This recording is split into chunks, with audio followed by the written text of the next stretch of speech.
Sebelum kita mulai cerita malam ini, pastikan kamu sudah siap. Tutup pintu kamarmu, kecilkan lampu dan pastikan tidak ada cermin besar di dekat. Cerita ini bukan untuk kamu yang penakut, karena sekali kamu mendengarnya, mungkin kamu akan merasa sedang diawasi di balik gelap kamar. Selamat datang di akhir garis jam 3, tempat di mana kisah-kisah kelam menemukan pendengarnya. Jangan lupa subscribe karena setelah kamu mendengarkan cerita ini, kamu mungkin tidak ingin sendirian lagi. Mari kita mulai. Garis akhir jam 3. Malam itu gerimis turun tipis saat Randy memarkir motornya di depan kontrakan kecil di ujung gang sempit yang bahkan ojek online pun enggan masuk. Kontrakan itu terdiri dari deretan kamar berdinding tebal dengan cat kusam dan satu lampu kuning redup berayun seolah selalu diterpa angin.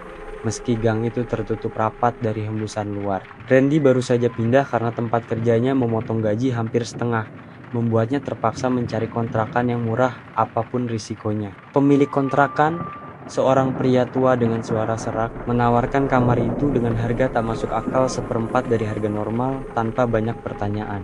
"Kalau malam jangan keluar kamar ya nak," ujar si pemilik sambil merogoh saku menyerahkan kunci. "Lampu luar memang mati, sudah dari dulu. Jangan kaget kalau dengar suara orang jalan atau manggil nama, itu cuman kebiasaan bangunan tua."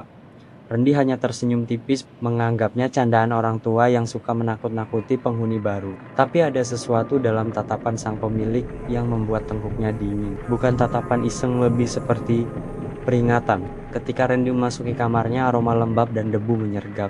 Di pojok kamar ada lemari tua dengan cermin besar. Cermin itu retak di sisi kanan atas, namun masih cukup jelas untuk memantulkan bayangan apapun yang berdiri di depannya. Randy menatap pantulan dirinya yang tampak lebih pucat dari biasanya. "Ah, capek," gumamnya. Ia meletakkan tas, membersihkan lantai seperlunya, lalu duduk di kasur tipis yang sudah disediakan. Tepat saat ia hendak memejamkan mata, terdengar suara langkah kaki dari luar, pelan, teratur, seperti seseorang berjalan mondar-mandir tepat di depan pintunya. Randy mengerutkan dahi. Tidak mungkin itu tetangga, karena pemilik kontrakan bilang bagian ujung gang ini hanya dihuni 2 kamar, termasuk kamarnya. Sedangkan kamar sebelah sudah lama kosong. Langkah itu berhenti tepat di depan pintu. Lalu terdengar suara bisikan. Tubuh Randy langsung merinding dari pangkal rambut hingga telapak kaki. Tidak mungkin ada yang tahu namanya di sini. Ia belum kenal siapapun. "Siapa?" serunya mencoba terdengar tegas. Tidak ada jawaban. Yang ada hanya suara gesekan halus, seperti kuku menyeret pelan permukaan pintu. Randy berdiri perlahan, mendekat, menahan napas. Ketika ia menyentuh gagang pintu, suara itu berhenti, sunyi. Namun dari cermin di sisi kamar, Randy melihat sesuatu yang membuat darahnya membeku. Dalam pantulan di belakangnya, di ujung kamar yang gelap, tampak siluet seorang perempuan berdiri tegak, rambut panjang acak-acakan dan wajah pucat menunduk. Randy berbalik secepat kilat, namun ruangan itu kosong seperti semula. Cermin retak itu tetap memantulkan kamar yang sama, seolah tidak pernah ada apapun. Dengan napas terengah, Randy menutup mata dan mencoba menenangkan diri.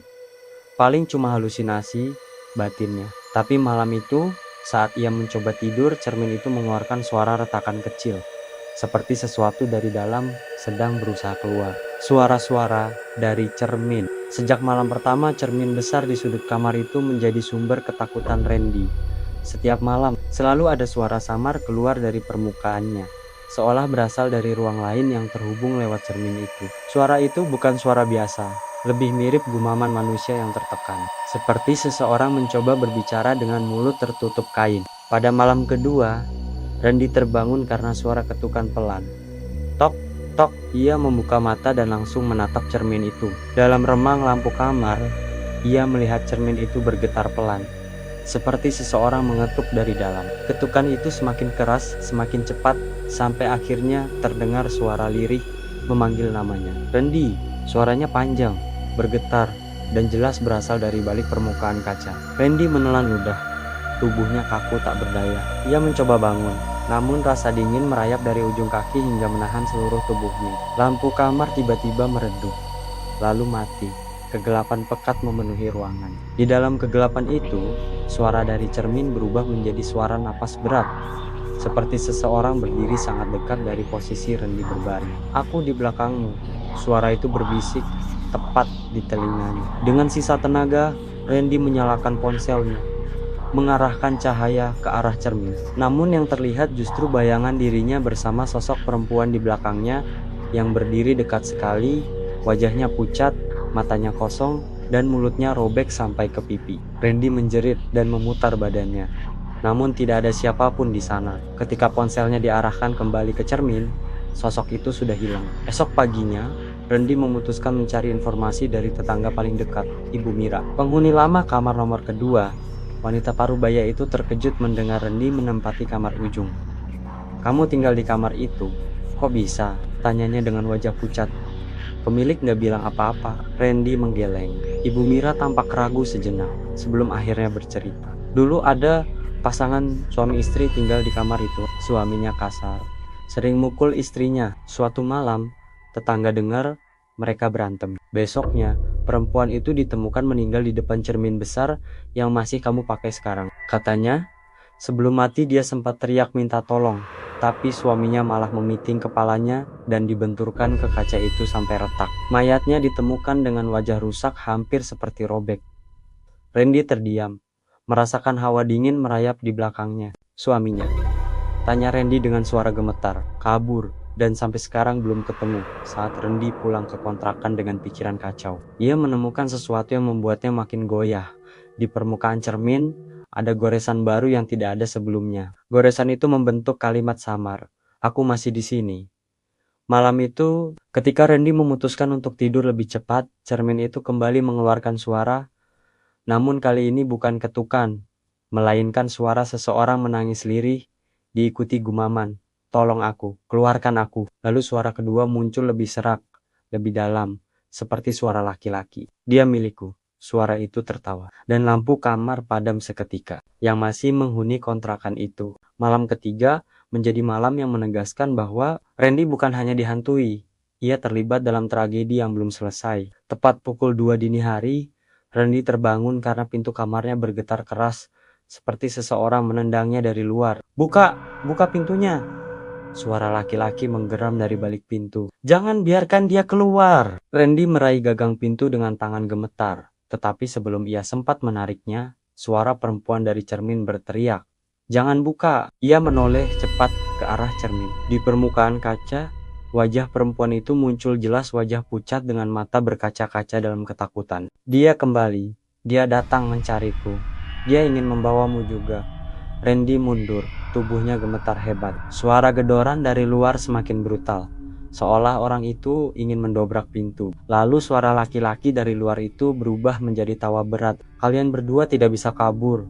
Mendadak cermin itu bergetar keras, permukaannya bergelombang seperti air, dan tangan pucat perempuan itu menjulur keluar, memegang sisi cermin. Ia mencoba merangkak keluar, namun sepasang tangan lain lebih besar, lebih kasar menariknya kembali ke dalam. Perempuan itu menjerit, "Tolong, tolong aku." Jangan biarkan dia, teriakannya terputus ketika tangan laki-laki itu mencengkeram wajahnya dan membenturkan kepalanya ke sisi retakan cermin, mengulang tragedi yang terjadi bertahun-tahun lalu. Cermin itu memerah, seperti menyerap darah dari baliknya. Randy terjatuh, merayap mundur, histeris. Lampu kamar mati hidup berulang kali, suara gedoran makin beringas. Dan tiba-tiba pintu terbuka sedikit, bukan karena didobrak, melainkan seperti ada yang membuka dari dalam. Di sela pintu yang terbuka itu, terlihat bayangan laki-laki tegap dengan mata merah membara, memandangi Randy dengan senyum bengkok yang tidak manusiawi. "Sekarang giliranmu." Bayangan itu melangkah masuk perlahan, namun di saat yang sama, cermin meledak pecah. Serpihan kaca berhamburan. Dari dalam cermin, perempuan itu keluar separuh tubuh, berlumur darah, merangkak mendekati Randy sambil berkata, "Pergi, pergi dari sini sebelum dia mengurungmu juga." Seluruh ruangan dipenuhi bisikan-bisik, jeritan, tawa laki-laki, dan suara langkah kaki dari luar kamar yang semakin banyak, seolah banyak makhluk ikut mendekat. Randy menutup telinganya, berteriak sekeras yang ia bisa, tetapi suara-suara itu menembus pikirannya.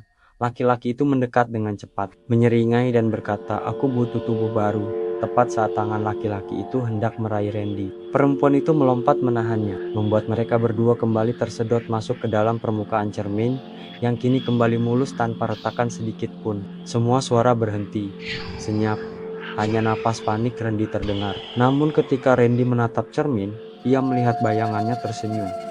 Padahal ia tidak sedang tersenyum. Dalam pantulan, bibirnya bergerak pelan. Sekarang aku tinggal di sini.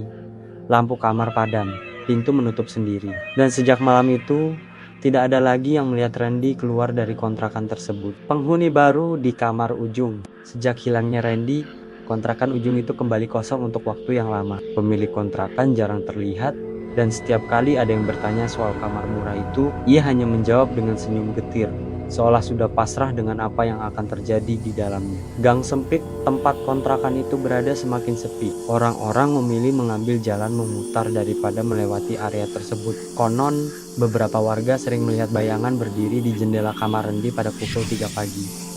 Meski kamar itu sudah digembok dari luar, bayangan itu tidak bergerak, hanya menatap lurus ke jalan, seakan menunggu sesuatu atau seseorang. Namun, rumor itu tidak menghentikan seorang mahasiswa baru bernama Aldi yang sedang terdesak mencari tempat tinggal murah. Ia datang dengan motornya, melihat pintu kamar yang catnya mulai terkelupas dan gembok tua yang berkarat. Aneh, tapi si pemilik kontrakan justru menawarkan kamar itu dengan harga lebih murah daripada yang Randy bayar sebelumnya. Kalau malam, jangan keluar kamar ya, begitu kata pemiliknya, mengulang kalimat yang sama seperti dulu. Aldi mengangguk ringan, tidak tahu bahwa kalimat itu adalah peringatan terakhir yang tidak pernah didengarkan oleh siapapun. Saat malam pertama, Aldi mulai merasakan hal-hal aneh. Langkah kaki di lorong, suara bisikan yang memanggil namanya padahal belum ada yang tahu siapa dia di lingkungan itu. Dan cermin besar di pojok kamar yang permukaannya tampak seperti pernah diganti. Tapi yang paling aneh adalah pantulan dirinya. Ketika ia tersenyum ke arah cermin, pantulan itu balas tersenyum, namun 1 detik lebih lambat dari gerak tubuh aslinya. Pasti cuma kecapekan, pikir Aldi sambil berbaring di kasur. Tepat pukul 2 dini hari, ia terbangun karena mendengar suara seseorang menangis. Suara itu datang dari arah cermin. "Tolong jangan masuk, dia sudah di sini." Suara lirih perempuan itu terdengar seperti terjebak sangat jauh, namun cukup nyata untuk membuat bulu kuduk Aldi berdiri. Cahaya lampu kamar berkedip perlahan, dan permukaan cermin bergetar. Dari pantulan kaca, Aldi melihat seseorang berdiri di belakangnya. Seorang laki-laki muda dengan wajah pucat dan mata kosong, seolah tidak lagi memiliki jiwa Randy. Namun bukan Randy yang manusia. Randy menatap langsung ke arah Aldi, tetapi sosoknya hanya terlihat lewat pantulan cermin.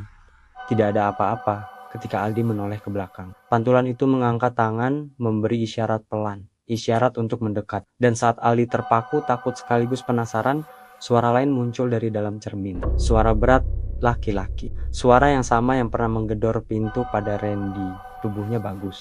Kita ambil cermin bergetar lebih keras. Seakan ada sesuatu dari dalam yang mendorong permukaan kaca untuk pecah dan keluar. "Jangan biarkan dia masuk," teriak suara perempuan dari balik cermin. Lampu mati, gelap total. Dalam gelap itu, Aldi mendengar langkah kaki seseorang. Bukan dari luar kamarnya, tetapi dari dalam kamar itu sendiri. Langkah itu pelan, tapi jelas semakin mendekat ke arah kasur tempat ia berbaring. "Aldi," suara laki-laki yang dingin dan dalam memanggilnya. Aldi memegang ponsel dan menyalakan senter. Cahaya itu menyorot ke cermin. Di sana, dalam pantulan, terlihat Randy berdiri sangat dekat dengan wajahnya yang kini tersenyum lebar. Tapi yang membuat Aldi hampir melepaskan ponselnya bukan itu, melainkan fakta bahwa pantulan dirinya lah yang perlahan berubah. Mata Aldi dalam pantulan memanjang, menghitam, dan senyumnya merekah, melebar hingga kedua pipi. Pantulan itu bukan lagi dirinya. Itu sesuatu yang sedang menirunya, mengambil bentuknya, mengambil hidupnya. Cermin bergetar sekali, 2 kali, lalu berhenti. Dan dari permukaannya yang kini kembali mulus, pantulan Aldi menatap keluar sambil berbisik, "Sekarang giliranku tinggal di sini." Keesokan paginya, pemilik kontrakan menemukan kamar itu sepi. Tidak ada Aldi. Tidak ada tanda ia pergi. Hanya cermin besar yang masih berdiri di pojok, kini dengan goresan baru di permukaannya bertulisan, "Penghuni baru sudah datang." Pemilik kontrakan menutup pintu perlahan, menelan ludah, lalu berbisik pada dirinya sendiri, "Semoga kali ini lebih lama sebelum cermin itu lapar lagi." Dan dari belakang pintu terdengar suara tawa pelan, tawa laki-laki, dan tawa yang lain. Mereka menunggu penghuni berikutnya di kontrakan angker itu. Tidak ada yang benar-benar pergi. Mereka hanya berganti wajah. Itulah akhir dari kisah tinggal di kontrakan angker. Sebuah tempat di mana tidak ada penghuni yang benar-benar pergi, dan setiap bayangan di balik cermin mungkin bukan milikmu lagi. Ingat, jika suatu hari kamu melewati sebuah kontrakan murah dengan jendela yang selalu gelap, jangan pernah menatap terlalu lama ke arahnya, karena mungkin saja ada seseorang di dalam yang sedang menatap balik ke kamu sambil tersenyum. Terima kasih sudah mendengarkan cerita ini sampai habis. Semoga kamu masih bisa tidur malam ini tanpa memikirkan siapa yang berdiri di ujung kamarmu. Jangan lupa subscribe, like, dan nyalakan lonceng supaya kamu tidak ketinggalan cerita horor berikutnya. Kita bertemu lagi di kisah gelap selanjutnya. Dadah.